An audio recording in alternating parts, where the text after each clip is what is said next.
Profesori i shkencave politike Drito Arif është më ne në studio për diskutuar lidhur me formimin e qeverisë në kohën kur tashmë është caktuar një seancë për këtë të tillë për të parë se si mund shkojë formimi i qeverisë dhe cilat do të jenë pasojat për vendin dhe për qytetarët në rast se përsëri të vazhdojmë të mos kemi institucione, të gjitha këto i diskutojmë me profesorin. Atëherë profesor, më mbrëma dhe mirë se keni ardhur. Përshëndetje, faleminderit për ftesën. Faleminderit shumë. Profesor, këtë të diel është thirrur një seancë e zakonshme, por që ende duket që është e paqartë nëse do të mund të formohet qeveria deri këtë të diel apo si po e shihni? Për fatkeq që po mduket po jetojmë në një film ku ndodhin fatkeqësitë dhe aksidentet edhe ato ripërsëriten. Pra filmi mund është ta rikthesh në njëjtën kohë. Pra ka shumë e njëjta fotografi, një mentalitet pak e çuditshëm mënyrën se si vetëvendosja e formimin e qeverisë është edhe pa kuptim, sepse po shkohet këtë me të panjohura, pra sikur mendoj që ka menduar ku më diçka është gjë shumë do duhet të ishte e thjeshtë për shkak se e kanë shumicën parlamentare me një bashkëpunim dhe një mirëbesim me të cilën parti është shqiptare, kjo nuk do duhet të ishte, po themi në thojza brenga jonë më e madhe. Pra peshoni më shumë një diskurs të natyrës së pazarit të dytë, i cili ndoshta të dielën do ta kemi ndonjë vot kjo, ndoshta nuk bëhet kështu qeveria, nuk bëhet as politika, kështu politikë bërja është pak sport ma serioz. Kuptimin është një nivel intelektual ku ka një dialog për tema caktuar e ne nuk e dim qeveria jashtme nëse bëhet, a ka me qenë fast food qeveri, pra qeveri e pakicës, a ne kemi problematika që duhet qeveri e shumicës, edhe askush nuk bisedon për çështje kryesore, pra çka do të bëjna me energjinë, me arsimin, me shëndetësinë, me dialogun, se këto janë çështje që kanë me na prind tavolinë në ditën e dytë. Dhe ne nuk e dim, me këtë me pikpyetje jemi të shku, prandaj po më duket që Zoti Kurti ose po e bën qëllimshëm ose e ka humbur këtë kuptimin e asaj për çka qëndron atë. Po, dhe megjithatë tani përveç se nuk ka një bashkëpunim me një parti politika, i duket që ka humbur edhe ato votat e pakicave që i kishte, apo jo? Po me siguri aty ka ndodhur disa probleme me disa, po themi disa pjesëtar të komiteteve jo shumicë, jo serbe, siç është një pjesë e bosnjakëve dhe një pjesë ndoshta e egjiptianëve, nëse nuk gaboj. Pra ata me siguri presin tash ofertë dhe kjo është më e dhimbshme, nuk mundesh qeverinë e Kosovës me e lënë më humbar prej pakicave me gjithë respektin, por shumica shqiptare është ajo që duhet të vendos për fatin tonë, na duke i respektu kuptohet të drejtat e tyre, angazhimin e tjera, por kjo është e dhimbshme kur partitë politike, shikoni tash të gjitha partitë politike më shumë janë taku me zotin Vučić se sa me Zveti. Kjo është një absurd, është një absurditet që nuk kanë dialog normal. Pra dialogu normal dihet kush e ka mbyt, vetëvendosja. Pra me atë gjuhën e tyre patetike dhe të çuditshme që kanë si një farë lloj operacioni i veprimit, pra ku gjua fyse është atakuese, urrëties, domethënë është e paspjegueshme se në çfarë botkuptimi jetojnë, pra projekcioni i tyre në mënyrën kur dikush flet në këtë formë është një projekcion i pasigurisë së tyre politike. Pra nuk i kanë faktet, nuk i kanë aftësitë, sepse problemi te vetëvendosja vret që nuk ka aftësi të menaxhimit të politikave publike dhe këto dështime të mëdha po mundon mi mbulu me këtë që 10 muaj ne po flasim a kemi apo s'kemi numra. Kjo është pak absurde dhe banale në njëjtën kohë, por ajo që është më e rëndësishme nëse shikojmë çka po ndodh në botë, për shembull kemi 2-3 lajme interesante ku Finlanda propozon 4 ditë në punë, 6 orë me punu, 6 orë dhe 4 ditë vetëm punë. Polonia i ka largu taksat për prind, për familje që kanë 2 fëmijë. Shikoni domethënë po flasëm për cilësinë dhe mirëqenien e jetës.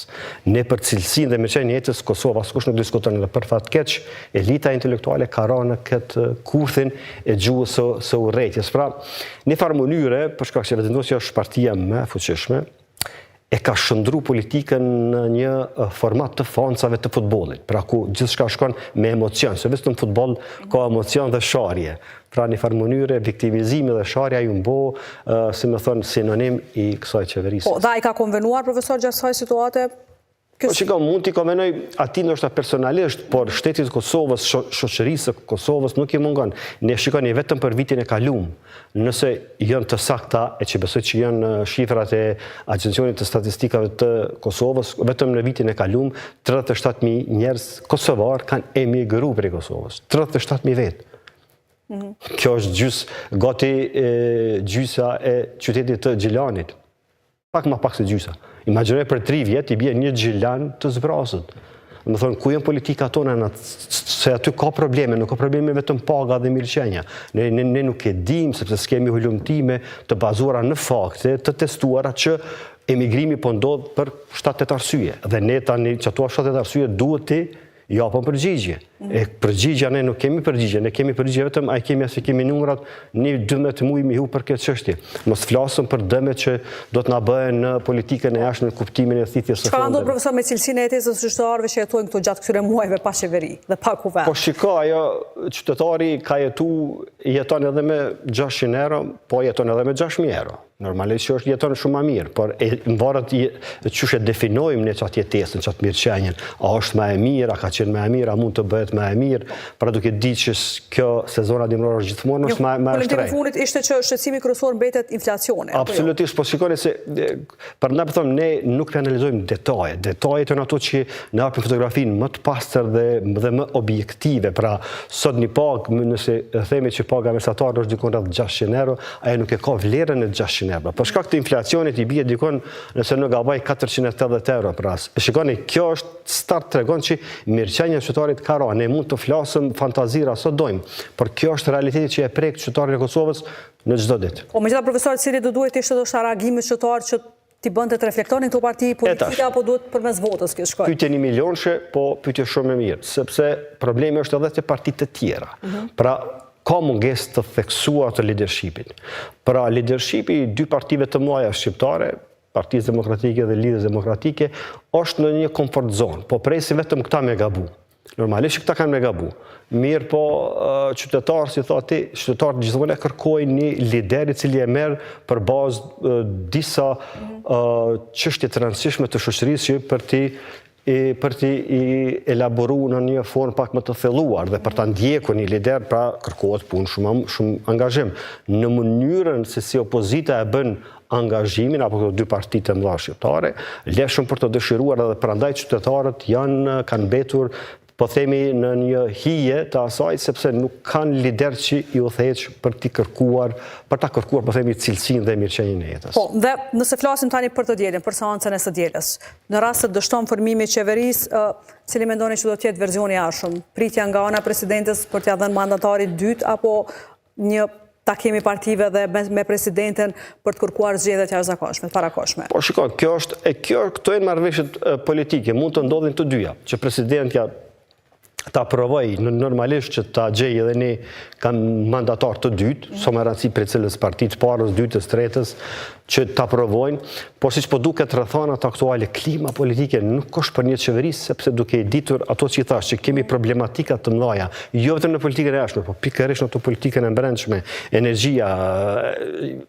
politikat ekonomike, shëndetësia, arsimi, të gjitha këto kërkojnë një përgjigje shumë të shpejtë dhe adekuate për mos me pas problem. Dhe partitë të tjera po hezitojnë që të bëjnë një qeveri të pakicës. Pra këtë problemi është që qeveria pakicës është një problematik jo vetëm për numrat, jo vetëm edhe presidenti mund të kaloj, nuk është shumë problematike, por esenca është qëllimi është frika nga dështimi.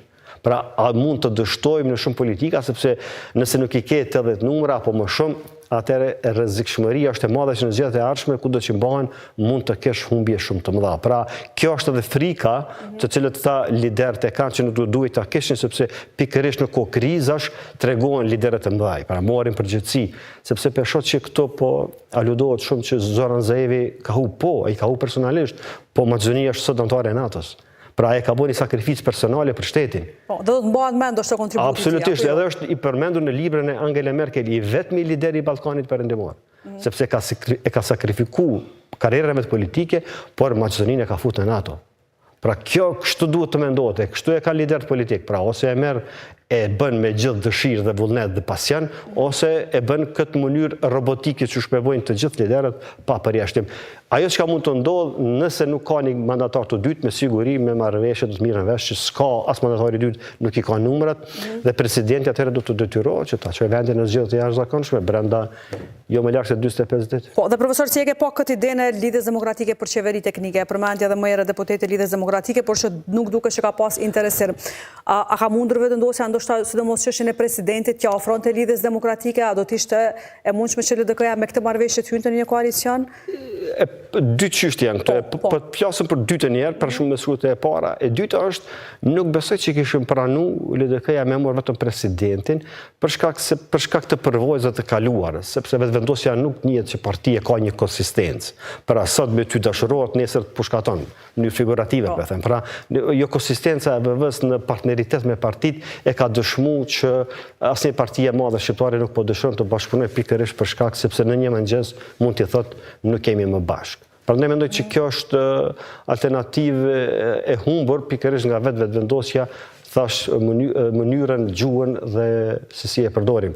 Se për këtë të parës është interesant, është dashur më eksploru si ide, por do duhet ta denim për çka.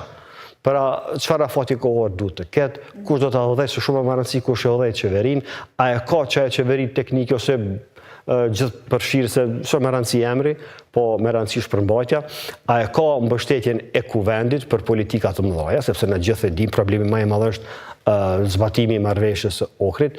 Pra, a jemi në të gjendje që të bashkëbisedojmë me BE në mënyrë unilaterale deri ku ne mund të shkojmë, a dëshirojnë ne të anashkalojmë Serbinë, sepse me Serbinë do të dim që nuk mund sot e 1000 vjet të arrijmë asgjë. Ata nuk janë shtet fashist, ata kanë mentalitet fashist. Ai mentalitet nuk rregullohet brenda 1 viteve, 2 viteve. Serbia ka shumë punë. Ne jemi shumë më larg se ata, por problemi është që ne kemi ngecë mbalt, tash duhet vetëm dikush me na nxjerr prej baltës, që për me lëviz. Kështu që vështirë që po shoh zgjidhje derisa nuk ka një dialog konstruktiv mes palëve për të dalë nga kjo krizë. Po, në një shtat normal, profesor, si do duhet shihej një mandatar? Duhet në këtë kohë, në këtë periudhë të qeni më shumë takime ndoshta që janë publike, diskutime publike për cilat do duhet diskutonin, pse nuk po shohim as takime, as bashkëpunim, as vetëm flitet. Më kujtohet kur ka qenë Angela Merkel kur e ka fituar mandatin e tretë, 6 muaj kanë zgjat negociatat për me ndërtu qeverinë, jo për ministra, po për temat politikave publike. Pra kanë folë për financa, për arsim, për ushtri, 6 muaj kanë folë për përmbajtje të programit qeverisës 4 vjeçar. Ne 6 muaj po flasim, ne 12 muaj po flasim për numra, pra shikoni çfarë kontrasti ka. Jo me një shtet normal, me një shoqëri normale, zoti Kurti do duhet që me 10 shkurt ta kishte koalicionin. Paktën të fillonte dialogun për një koalicion më të madh shqiptar, sepse është shumë i nevojshëm edhe për rrethanat të cilat po jetojmë në aspektin regional dhe global, por edhe për sfidat që na presin edhe në politikat e brendshme ku ne duhet të tekalojmë, ne kemi mbetë për secilën politikë jemi mbrapa rajonit. Edhe kjo është ajo të cilën ka me na dëmtu të ardhmen tonë. Po, dhe duket profesor që as prej fillimit nuk i ka pasur asnjë numra, sepse deri shumë vonë kishte thoshte që testovni sepse i kam numra, por tani nëse e thret seancën ditën e fundit duket që përsëri nuk i ka numra, nuk i kishte prej fillimit apo çfarë? Unë mendoj ata që kanë një racionalitet, se politika shikohet me ftofësi, jo me me tifozllëk. Ata që kanë një racionalitet e kanë ditë që prej Kurtit që zoti Kurti nuk i ka numrat. Sepse numrat i bën kur e kiti një merrbesim edhe te partnerët tjerë. Pra, tash zoti Kurti i ka me të ecën vetëm, për shkak sepse të gjithë partitë politike janë, po flasën me gjuhën e vetëvendosjes, janë tradhtarë dhe kriminalë, dhe është jo logjike. Unë mendoj që nëse ndonjë deputet i këtyre dy partive e voton me vetëvendosjen të dielën, i bie që edhe vetëvendosja po bashkëpunon me fuqiqin dhe janë kriminala. Shikoni, kjo është përjashtuar tentativa për të bashkëpunuar. Kjo është gjuha të cilën, shikoni, sot duhet me pas kujdes se si e përdor, sepse kjo gjuha e urrëties nuk ka lënë kështu. Ajo krijon, domethënë, krijon një klimë e cila shkon një kohë të gjatë, nuk largohet nga mendja e njerëzve. Prandaj liderët politikë kanë përgjegjësi shumë të madhe në ato se çka flasin, çka thojnë dhe më e rëndësishme se si veprojnë. Pra këto janë elemente të cilat për fatkeq që vetëvendosja nuk po i sipërfaq në mënyrën se si do duhej, por e kemi një lëvizje të vogël që nuk është ndoshta shumë e madhe, por është po e vrej një kujdes më të madh te Partia Demokratike dhe te lidhjet demokratike që fjalën edhe publike me e mbajt ose mos me fol pa lidhje. Pra mos me fol diçka që ti nuk mundesh nesër me realizu ose me e mbajt, edhe pa e ofendu të tjetrin. Pra, shikoni, ka sot gjuha është shumë e rëndësishme se si e thush dhe si vepron. Për shembull, nëse i thush dikujt je kriminal, aty ka përfunduar debati. Por nëse je pak më i zhut, i thush, shikoni, ju keni keq menaxhuar me para publike. E njëjta gjë është për e thënë në formë ndryshme. Pra kjo është që vetëvendosja nuk po e kupton se si duhet të operoj me, po themi, me mekanizmat shtetëror. Pra, ki keq menaxhuar me para publike. Kjo është edhe diplomatike, edhe është gjuhë e kulturuar, por edhe është thëmbuse. Pra kjo logjik neve për na mungon në skenën tonë politike. Dhe profesor, duke e parë këtë që po thoni barikadimin e partive politike dhe mës bashkëpunimin, çka do të prodhonin zgjedhjet e reja dhe pse do duhej shkonim zgjedhjet e reja? Pyetje prap shumë e mirë, çka do të prodhonin është interesant, sepse po vret që partit, ky barikadim po tregon që partit po dëshirojnë me bëjë një ripozicionim tjetër të fuqisë politike. Pra, pavarësisht që numrat kanë me qenë të njëjtë, pak a shumë, sepse dhe zgjedhjet lokale na dhanë një indikacion pak a shumë të njëjtë që mund të ndodhë e njëjta fotografi, apo rezultati i njëjtë. Pra partit e bëjnë një ripozicionim të fuqisë të tyre politike, që kur të vjen radha e koalicioneve, edhe jam i bindur se në zgjedhjet e ardhshme, nëse do të kemi zgjedhje të jashtëzakonshme, gjua do të jetë shumë e kujdesshme nga të gjitha palët. Sepse do ta dinë që do të shkojnë në koalicion me njëra tjetrën dhe do të jenë shumë të kujdesshëm, siç ndodhi në këto zgjedhje lokale, pra u vret që ka qenë një gjuhë shumë e moderuar, kuptohet edhe xhobat e bënën punën e vet. Kjo është zbatimi i ligjit, domethënë shumë, sepse edhe të kulturon me zor nëse ti nuk ke dëshirë me u kulturu, dhe mendoj që kjo do të jetë pra ripozicionim dhe kërkesat e reja për koalicion. Nuk përjashtojmë andaj koalicionet e mëdha shqiptare, nuk e përjashtojmë atyre zgjedhjeve, sepse do të ketë edhe një ripajtim, po themi në thojza, për shkak të kauzave shtetërore. Dhe në këto kalkulime, profesora, hyn edhe kjo mbajtja e këtij balotazhi që kemi këtë nëntor ajo, apo është? Jo, ajo ka peshë, po më shumë është periferike. Normalisht që ka peshë po është periferike, nuk është qendrore. Sepse balotazhi përfundoi me 9 nëntor, mirë po gara vërtet, nëse do kemi gjë dhe fillon krejt në një nivel tjetër, pra se qeveria qendrore ka bot kuptim dhe peshë tjetër dhe mandej do të kemi një rikalkulim të pozicioneve në një formë krejt tjetër. Kështu që nuk besoj që ndikon detyrimisht. Po, dhe profesor, krahas kësaj seancës së sotme, publiku këtë ditë ka qenë në net edhe për shkak të shqyrtimit të kësaj ankesës së listës serbe pranë gjykatës kushtetuese. A konsideroni që më këtu në këtë rast gjykata kushtetuese mund gjej shkelje ose mund ketë një pezullim përsëri mas pezulluese ajo? Kjo është keq kur e bjen gjendjen e shtetit me u lut që gjykata kushtetuese mos me pranu pikë së pari, pra mos me pasi që të pranueshme. Kjo do ishte ndoshta gjëja më e mirë që do të mund të na kishte ndodhur, sepse neve është një betejë ligjore me listën serbe kemi humbur, që është e turpshme, kemi humbur. Pra një herë ata kanë dalë fitues, ligjërisht kanë dalë fitues sepse ne shqiptarët shumica kemi shkel kushtetutën. Pra kjo është e dhimbshme, pra kushtetutën që vetë ne e kemi ndërtu. Nuk e shoh rrezikun nga lista serbe në asnjë formë, në asnjë mënyrë, por ne nuk lexojmë. Problemi që kjo qeveri lexon, por nuk don me i bë. Është rasti i Moldavisë, shumë është i freskët dhe i thjeshtë. Në Moldavi ka pas parti proruse, të cilët politika atje e kanë ndalu me marrë pjesë në gara, për shkak se kanë gjetë parregullësi në financa. Pra, ligjërisht fitojnë betejat. Edhe këta kanë mujt me bë, me gjetë një parregullësi dikon, edhe kanë mujt me ndalu. Ka pasur fakte konsideroni? Absolutisht ka dhe ka pasur dhe do ketë, por problemi është duhet dikush me e bë atë çështje. Për çka ishte më e lehtë shtyria narrativës vetëm në këtë formë për listën serbe? Po, sepse kur krijon narrativa populiste pa mbështetje faktike ligjore, atëherë ti del humbës, siç dolëm humbës herën e parë. Shpresojmë që nuk do ndodh ajo çka ma e keqja, sepse do të i krijon të një kaos i të jashtëzakonshëm. Po, dhe profesor, në rast se nuk kemi institucione deri të paktën deri në fund të këtij viti, a mund të futet vendi në kolaps, sidomos financiar për shkak të moskalimit të buxhetit dhe pastaj edhe këto mjetet e planit rritjes që nuk e ta shtojnë dy çështje. E para është nëse nuk kemi qeveri, nëse kemi zgjedhje të jashtëzakonshme të qeverisë, mund të kemi një janar, tash. Ato veç Zoti e din, as ne nuk e dim. Por kjo është logjike ndrapsht se si ne po operojmë, thash pe fillimit. Por jo, mendoj që deputetët para se me shkruajnë zgjedhje të jashtëzakonshme sigurisht do ta analizojnë këtë çështje dhe do t'i kërkojnë qeverisë që mundet të më bëni, nëse zgabojnë, ekziston një mbledhje jashtëzakonshme që mund të bëhet, të thirret dhe të votohet, për të themi projekt ligji, nëse ekziston mundësia mu votu, por tash nëse i referohemi gjykatës supreme është para po them kemi atë shumë kemi kriju probleme dhe bariera dhe në dëmtim të ligjeve apo dy kuptimsi kemi dhënë që është pa logjik me çka ka ndodhur. Por mund të rrezikohet, por nëse jemi të racional mund ta gjejmë zgjidhje. Para ajo zgjidhje është po them mi mbyll syt sa për mos më mbyll qeveria dhe shteti. Sa përket të dytës unë mendoj që plani i rritjes vetë që kemi humbur në një pjesë të mjeteve sepse ajo ka qenë 2024-2027. Ne po hym në vitin 2026.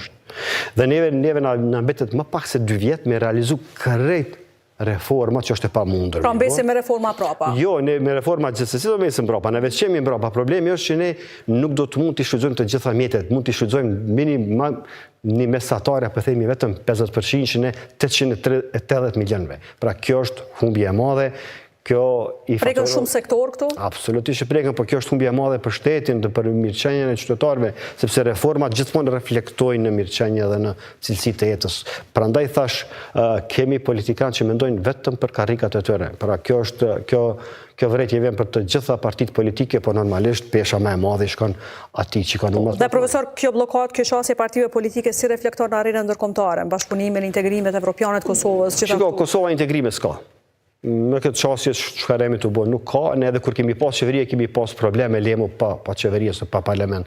So kemi që nuk ka integrime evropiane, pa një qeveri legjitime që votohet nga Kovendi. S'ka sens, dhe më thonë, nuk s'ki si bisedon, po ashtu edhe letra e Bashkimit Evropian ka qenë një shuplak, jashtëzakonisht e rëndë që qeveria në detyrë nuk e ka marrë seriozisht. Dhe kjo po ka kosto, sepse në një vend se të përparojmë një integrim, të paktën ta marrim një njohje nga ajo pesë jo evropiane që nuk na njeh. Ne vetë jemi duke stagnu. Ne edhe nëse rrimë në vend ne stagnojmë, sepse në momentin ti kur nuk zhvillohesh, ti je në regres, nuk je në progres. Dhe këto gjëra me të vërtetë, kjo politikë, kjo elitë politike, kjo klasë politike definitivisht për mu ka dështim spektakular.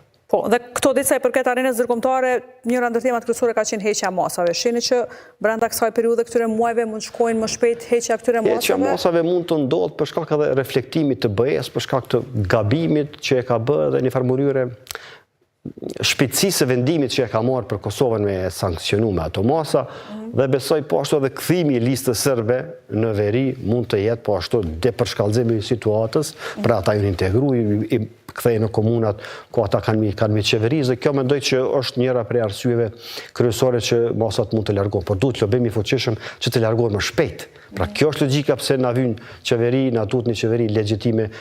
Në duhet sonte, po për fatkeqësi nuk kemi logjik shtetërore dhe kjo po na dëmton dhe jam i bindur që ka më na dëmtuar edhe shumë vite. Po, megjithatë në zhvillimin e brendshëm profesor, çka do të thotë për shtetin rikthimi i listës serbe në komunat veriore? Asgjë do thotë. Do të kemi provokime të natyrave të ndryshme, por besoj që serbët e kanë kuptuar fuqinë e shtetit, rëndësinë e shtetit. Dhe pra loja tyre e parë, apo po themi beteja tyre e parë e fituar, që përmend është në gjykatë kushtetuese, dhe të gjitha betejat serbët do t'i bëjnë në këtë formë. Pra do të luftojnë ligjërisht që aty ku kanë mundësi me i fitu secilën shkelje që mund ne ta kemi bërë, tash ne nuk e dim sa ka shkelje aty, në bazë të atyre, ata do të ankohen. Mos harrojmë ne duhet me marrë një rast si shembull. Për shembull, nëse na kujtohet një kohë shumë para shumë viteve, kur logoja e komunës së presidentit është detyruar me u ndryshu për shkak të kërkesës së Komitetit Bosnjak, pra edhe beteja është e humbur. Pra këto janë beteja shumë të rëndësishme që ne duhet të marrim mësim pse kemi humbur edhe çka duhet dhe si duhet të veprojmë. Shikoj, lista serbe nuk mundet me mund Kosovën, sepse janë vetëm 4% dhe ky narracioni që është kriju na mund me bësh një pyetje qytetarëve. Cilën reformë në shëndetësi e ka ndalu lista serbe? Cilën reformë në arsim e ka ndalu lista serbe?